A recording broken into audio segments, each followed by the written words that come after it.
And when I turned 59, I was out of shape again and not as fit as I wanted to be, and I made a commitment to get fit by the time I was 60. So I really got into exercise, and I was starting to do the P90X, the Insanity DVDs, and a whole bunch of other things, and I was all in, and I lost weight. I got to a weight that I really liked. I was exercising so intensely, I could tell my diet wasn't supporting me the way it should, or the way it could. So I decided to start eating meat. And I remember the first meat I had in over 30 years was some turkey. And the texture was really strange, but it felt right doing. And from that point, that was 2011, I believe. And from that point on, I started adding more animal products in my diet.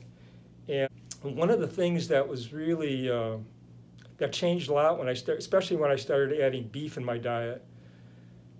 I used to have a skin reaction on my hands where it'd be very dry, and the skin would separate and be very painful. And I was embarrassed to show my hands. My hands had the skin lesions, I guess you'd say. And it happened periodically. And once I added beef in my diet, my skin cleared up.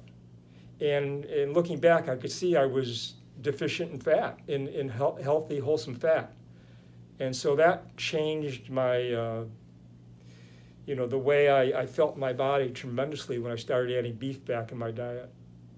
And how did you find carnivore, Stephen? How did that come about, and what convinced you to try it? It's kind of a layered involvement. In the 2011-12, I got involved with Paleo. I followed Mark Sisson. It was great. I did that for a number of years, pretty much, and then kind of transitioned to more keto for a number of years. And I used to track everything in the macros and all this. And a patient of mine, must have been 2 or 3 years ago, he mentioned that he was just eating steak. He lost some weight. I said, how'd you do that? He said, I'm just eating steak and eggs. Just eating animal products, just steak and eggs. And he lost the weight like quickly, He says he'd do that periodically, when he gained weight.